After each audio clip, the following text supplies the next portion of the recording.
If it wasn't clear yet, my favorite kinds of characters in Fire Emblem are oldies, since they have always been able to provide unique and interesting support conversations in the game. In fact, I think Intelligence System's strongest and most consistent talent at writing supports has come from writing in old characters. Yoder, or Yodel in most circles, is an interesting case in this. He is the oldest character in FE6, not counting Faye.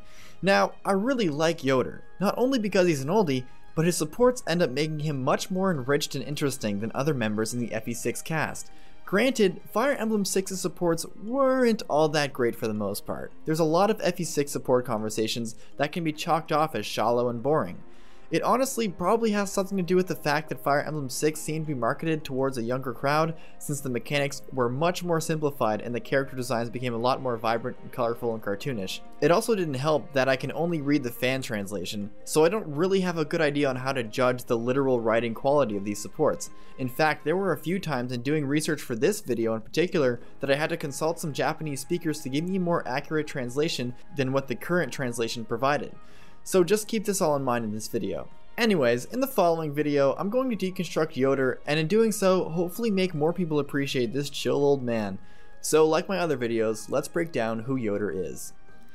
Yoder is a bishop for the St. Elamine Church. Throughout his time in the campaign, he's appeared as a guidance and helpful figure to Roy, giving him either the Merglay or the Maltet depending on which path Roy took in Binding Blade. He joins very late in the game, coming in with the Saint Staff and capped res, pretty much acting as your final heal bot. Now, similar to how Nyx and Mulder operate in their respective games, Yoder enjoys mentoring younger members of the party. At the same time, he shares interesting conversations with more mature cast members, from literally having a conversation about FE6's meta to a bittersweet confrontation of his past. And I'll begin firstly by explaining his most well-known role in the cast. As a bishop, lots of people look up to him for guidance. In his support pool consisting of 5 characters, he flexes his mentor and sermon brain for 3 of them being Dorothy, Milady, and Sol. In Yoder's and Dorothy's C support, she approaches him asking why she can't use healing staffs, even though she prays every day and tries to be a good girl. She asks if she's not worthy of being God's servant, but Yoder tells her that that's not the case. He begins to tell her the story of the owl and the eagle.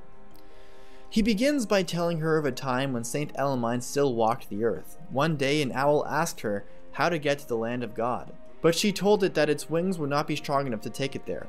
The owl then returned to the forest disappointed. Then Yoder ends the story there. You must not try to understand things in a hurry. You must think over what you are told and develop your own opinions. This reminds Dorothy of what Yoder has taught her, and she waits another day to hear more of the story. Their B support takes place sometime later, with Yoder continuing the story. He explains that the next day an eagle flew and consulted St. Elamine for the same reason, to reach the land of God. But she told it that it wouldn't be able to see at night, and the eagle went back to the mountain disappointed. Then Yoder explains that Elamine felt bad for both birds, so she gathered them and told them to travel to God's land together. Now, Dorothy sort of understands the moral of the story. Lastly, in their A support, Dorothy admits to not really understanding the story at all, but Yoder reassures her that the story's meaning is what you make of it, and meanings of stories can always change depending on who reads them. The support ends with Yoder beginning yet another story. The central theme behind this support is mentorship. Not only is the story of the owl and the eagle about the teachings of St. Elamine onto others, we also see Yoder teaching Dorothy about cooperation. The interesting thing about this is that Dorothy mentions that she doesn't quite understand the moral of the story, but I found it a compelling enough reason to look into Dorothy's supports to see what I could find to see what she could interpret this as. Dorothy is an average looking girl with self-confidence issues and has trouble expressing herself. But throughout all of her supports, except for Sol, she is seen receiving help from other members of the party. And in her instance with Percival, she learns that the rules of certain types of soldiers benefit those of another. She may not be able to use healing staffs like Sol can, but Sol needs Dorothy to protect her. For Dorothy, finding value in herself by helping others out was likely the interpretation she got from the story he told. But for Yoder, one reason that makes him a solid wise man is that despite his enjoyment in helping Dorothy, he still challenges her to solve her problem on her own. The story itself is pretty nice too. Another skill Yoder possesses is his ability to listen attentively. In his C support with Milady, she recognizes him as the bishop of the St. Elamine Church, and then begins to spill out her sentiments about this war going on in her own country. Milady goes on to say that it hurts to fight soldiers of Byrne, but her dedication to Guinevere's cause is what drives her. In their B support, Melody continues to be troubled on the field, as Yoder observes. He asks her if something's wrong, and Melody starts to explain that her own home is in the area. Yoder then apologizes for not being able to help her out, but Melody says that she was just looking for someone to talk to. Yoder is a really good fit for this support. Melody doesn't really have a lot of people to turn to. She's fighting against a country she betrayed, and fighting with people who really hate Byrne. Aside from Guinevere and her brother Zeus, she's understandably pretty lonely, and I find Melody's sadness complements Yoder's personality really well. While Melody seems content with Yoder just listening, he's definitely disappointed that he can't offer any advice, but that changes in their A support. After Melody thanks Yoder for helping her feel less alienated in the army, Yoder says it's his pleasure, then tells her mount Trifine that Melody's kind-hearted. But this seems to trouble Melody, and she feels bad that she's put her through a ton of stress for her own motives. Yoder tells her that if Trifine didn't like where she was going, she'd have left, but she decided to stay because she made up her own mind to be with her, just as Melody herself chose to be with Guinevere. You always have close friends at your side. You have no need for me to do anything special. As per usual, Yoder's wisdom gets to Melody, and in turn she seems to feel much better about herself due to that reassurance. It's a similar deal with Dorothy. Both of these ladies came forward and started to express their trouble, and Yoder helped them through it. Now, another thing you can notice is that Yoder's not really going anywhere in these supports. He's acting as a foil for these two characters to feel better about themselves. And I don't necessarily think that's a bad thing for Yoder's character. His role in the game itself basically gives him a pass not to develop that much as a character. He, like other veteran characters in the cast, have already developed beforehand. Yoder is supposed to be relied on, and is supposed to be a mentor. He's supposed to be a changing agent, not the other way around. And in this game, where supports were pretty stagnant for the most part, this type of character is actually pretty beneficial. His next support with Saul is his last mentor to student support he has, but unlike the others, it isn't exactly about teaching lessons to his junior. In C, Yoder approaches him and asks him if he's performing his missionary duties. He confirms that he has, and shows him his list of new followers, but Yoder is quick to notice the amount of women's names on it. Saul tries to explain himself, saying that the ladies understood his pure intentions more than the gentlemen did. But Yoder totally doesn't buy it and outwits him, and asks him not to sleep on the job.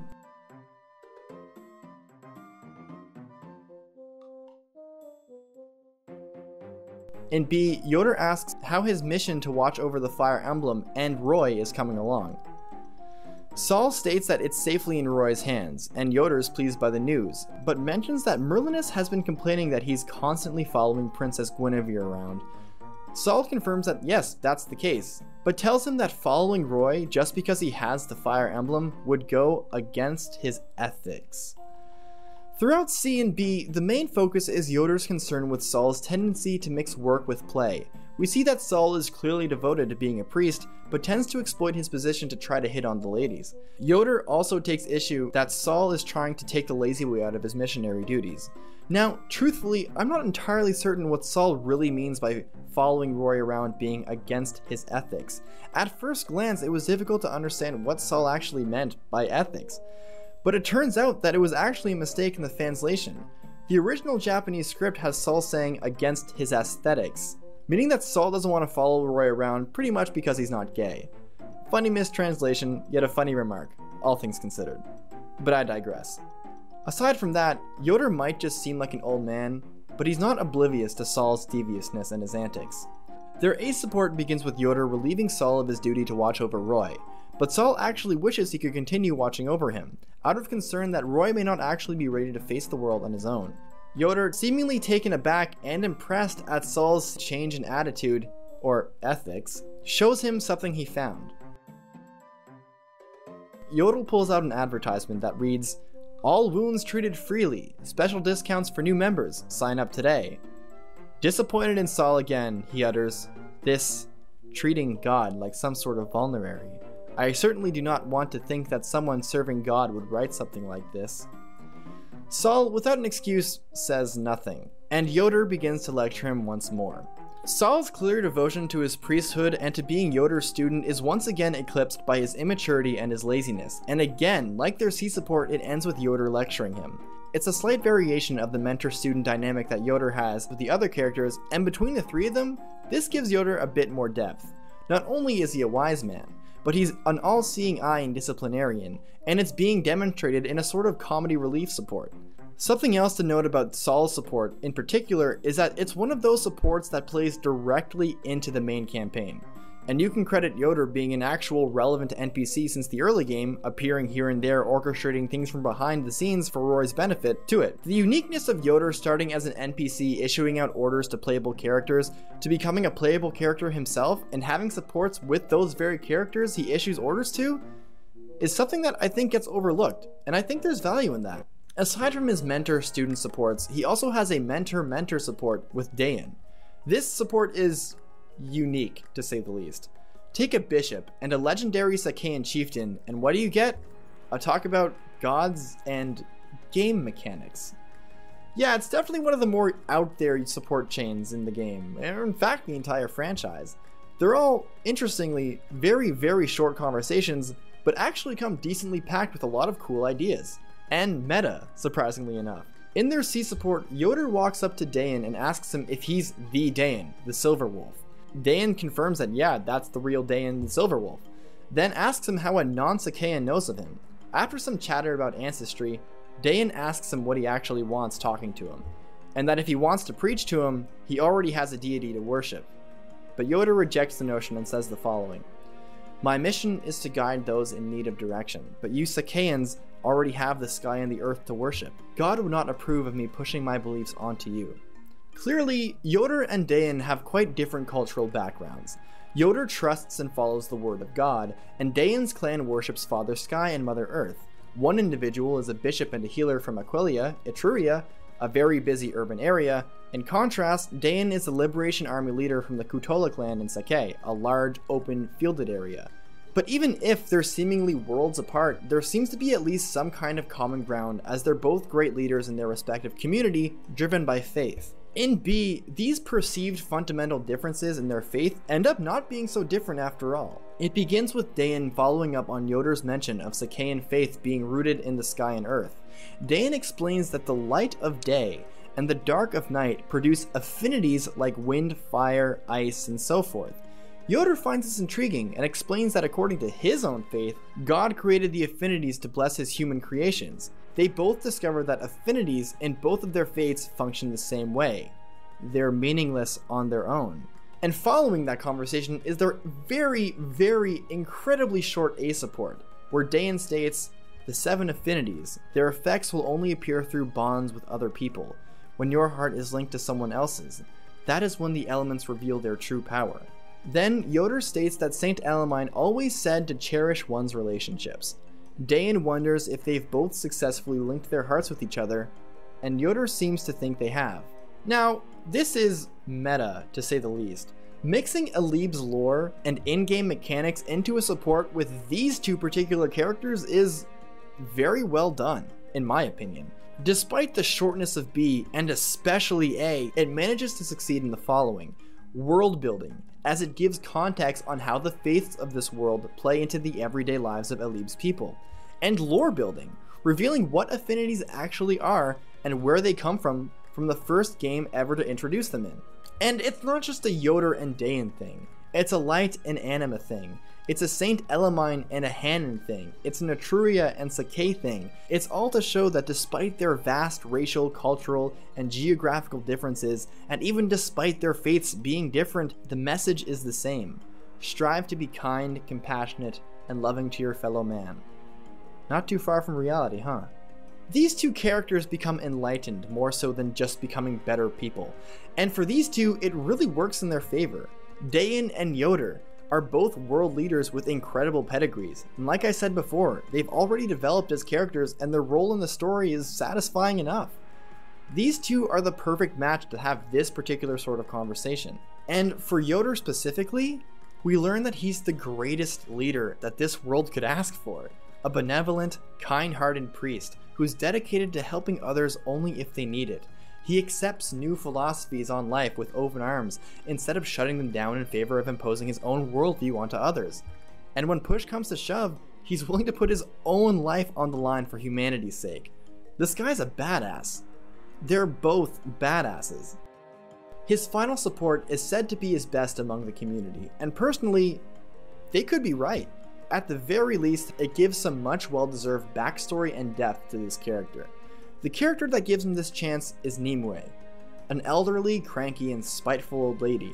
She's also known as Niime the Hermit. She ends up joining Roy's army to further her own research and to help put a stop to Zephiel's ultimate goal of destroying the world through dragons. So right now, I should mention that the current fanslation has the support chain playing out a bit differently than how I'm going to present it. As the current support chain seems a bit clunky and unclear about a few things, I had a few different people look at the official Japanese script to see what they can decipher, and it did in fact paint a clearer picture. So if you spot anything that you don't recognize, it's just another translation's interpretation of it, possibly more accurate in fact. Their C support begins with Niime and Yoder happy to see each other after around 50 years. After subtly mentioning that she looks as young and as beautiful as ever, they start to reminisce about a dark time they had in their relationship. Niime tells him that back then she couldn't understand how he felt about something, but now she can. Yoder shares the same understanding, but even if he now understands Nimeu's perspective, she tells him that she was wrong back then. But that wouldn't have mattered, because at that moment where that thing happened, they would have parted ways anyway. This C support manages to establish a few things. First, it's that these two oldies used to be lovers. Second, something happened in the past that was so detrimental to that relationship that it caused them to break up. But after half a century, they now understand each other's perspective at the time. That something was the murder of Yoder's sister at the hands of bandits. In their B support, Yoder has fallen over, deeply reminiscing of the moment they broke up, in a sort of daydream-like trance. The argument had Niime yelling at Yoder for wanting to forgive the men for killing his sister. But Niime can't understand why he wouldn't want vengeance. She yells at him more, saying that they'll just go on killing, asking if he would be okay with it, or at worst be okay with Niime getting victimized. In the real world, Yoder mutters, but can't seem to finish his sentence. Niime breaks his trance and asks him what he was doing on the field like that. He mentions that if he closes his eyes, he can remember that event like it was yesterday. Niime then callously asks if his old age is really starting to catch up to him now. The murder of his sister at the hands of bandits wasn't the deed that broke them up, it was their clashing perspective. Niime believed that vengeance was the right reaction to take, but Yoder believed it was forgiveness and understanding. That said, it's hard to side with Yoder here. The men who killed her were bandits, and according to Niime, were bound to do it again if they weren't stopped. Trying to be in Yoder's shoes and trying to make sense of their motives is something that she finds indefensible. And the way Yoder seems to suffer from his decision also seems like even he was questioning his morals at the time too, or even still to this day. Ultimately, she wouldn't see his way and he wouldn't see hers either. They were just too different, too set in their ways. Niime left to embrace her elder magic and research, while the other left to embrace Saint Elamine and become a bishop. Yet now they understand each other. Perhaps because of distance or wisening up, or through their own experience from then to now. Who knows? Maybe those bandits had their own sisters to take care of. In their A support, Yoder opens up the conversation thinking that the war seems to be ending soon. He then asks her what she plans to do after it ends, but she tells him that she already told him before. They will go their separate ways again, just like before. Yoder understands, but responds claiming that the circumstances were different than before, and he hopes that their personal growth over the decades and interactions within the war will cause a change of fate. Niime actually sees his point, and wonders if maybe, just maybe, their paths will cross again. This support is bittersweet. While they both agree that they've grown and learned how to accept each other's point of view, the sad reality is that they're still just too different for each other. Yoder's comment on her beauty in C, the vividity of their breakup in B, and his hopefulness to see her again after the war in A indicates that Yoder is still in love with Niime, or at least his love was rekindled after 50 years of separation. But we know how the game ends. Yoder ends up becoming the Archbishop of the Saint Elamine Church in Shuria, and Niime returns to her place way out in Ilia. Despite their growth, one will still embrace darkness and the other one will still embrace the light. And it's going to stay that way. And Niime knows that.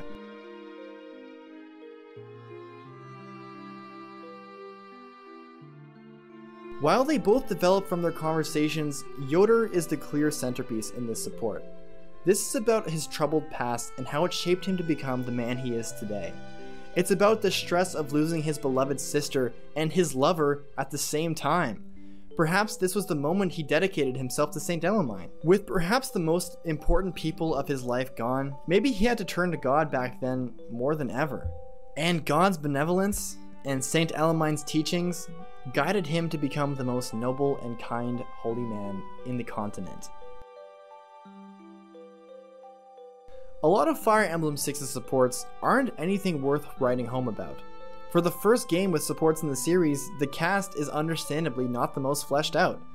Add that on top of the game being fanslated multiple times with corrections still being made to this day, it's challenging to feel 100% sure what you're reading is what the original game intended.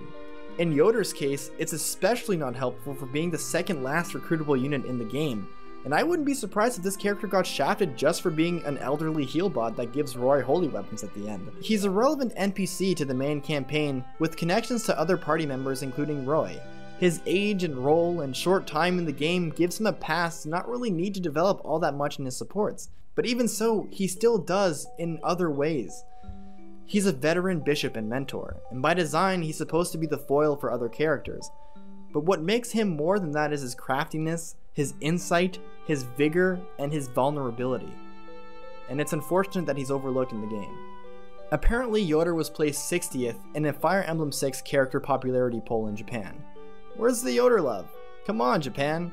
Yeah, Fire Emblem 6 might have some pretty boring and bad supports that haven't really aged well, and as a Western player needing to rely on, at times, shaky fanslations to play the game and understand what's going on, it's sometimes hard to determine how well written a character actually is. Hopefully Intelligent Systems will make a Fire Emblem 6 remaster, and finally bless the West with an official translation.